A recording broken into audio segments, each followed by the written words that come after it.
आणि काही लोकांची पार पाडण्यात PhD. आमच्या चर्चा असते कसं काय पाडलं. पण हे माणसं जे आहेत महाराज फुंदेटाकळी गावाचे वैयक्तिक माझ्यावर उपकार आहेत. सुदर्शन म्हणून माझा जन्मगाव त्रिभुवनवाडी असेल, पण लगातार या गावात 26-27 कार्यक्रम करून वक्तृत्व तयार होण्यासाठी सराव लागतो.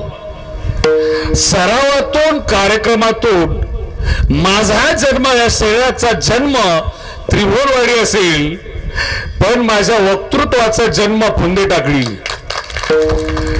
मला एवढे कार्यक्रम झालेले आहेत आणि आता त्यांनी सर्वोच्च शेवटचा मला आनंद दिला या ठिकाणी कार्यक्रम ठेवून. म्हणून सगळ्याचं प्रेम आहे. भुंग जो आहे इंद्रियाच्या कळ्याला कळून न देता ज्ञानेश्वरीचा गाभा घेऊन जातो, त्याला खानदानी पारमार्थिक म्हणतात. खानदानी बरं का, ही ताकद आहे. आपला असे महाराज नाजूकपणाच नाही. एखादा मला अरे गुलाबाचं फुल तोडून आण, असा झटका आणला, सगळे पाकळ्या खाल्ली दांडी घेऊन आला. म्हणलं महाराज लावा, म्हणलं कुठलं होतं नाही, कुठेतरी लावा, लाव शेंडीत म्हणलं. नाजूकपणा परमार्थात लागतो, सेन्सिटिव्हपणा परमार्थात लागतो. पुढचा टप्पा आहे का बरं का, ज्ञानेश्वरीचं वर्णन करण्यासाठी पुढचा खूप छान मुद्दा आहे. हृदय आतमध्ये टप्पा आहे, 4 प्रकार आहेत.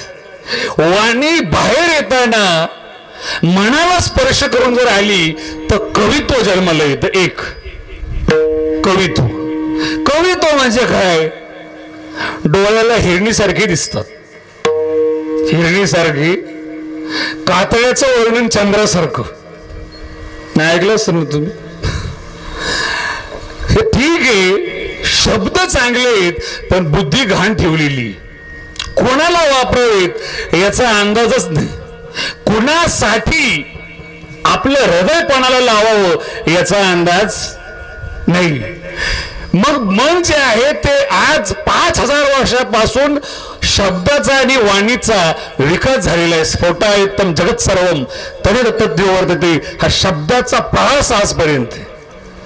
आणि या प्रवासामध्ये ज्यांचं मन प्रभावी आहे ते कालिदास आहेत, नल दमयंती सारखे काव्य घेणारे लोक आहेत.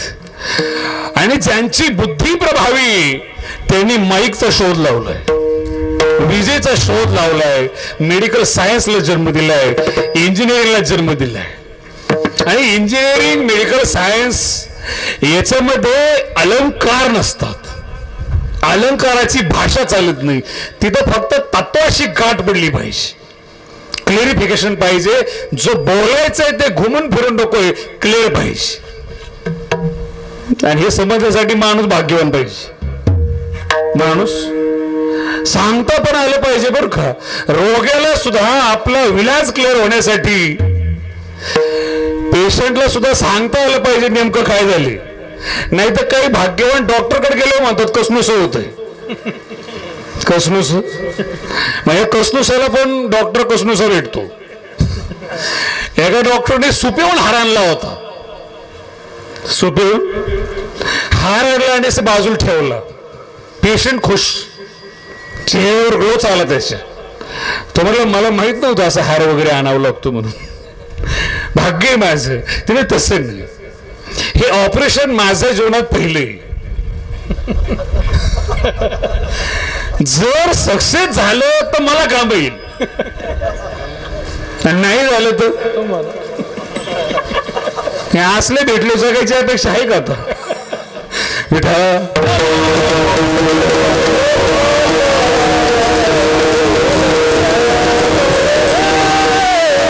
मला तर असं वाटतं महाराज, नाही संत भेटला जीवनात तर हरकत नाही, मूर्खाची गाठ पडायला नको.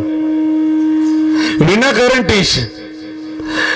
मला सकाळी विनाकारण एकच दया आली, त्याला गाडीत घेतलं. म्हातारा माणूस होता, तो गाडीत बसला. मला म्हणला महाराज 24ला काय होईल. अरे म्हणलं तुझा काय विषय, आम्ही कोण बसलोय, तुझं काय चाललंय.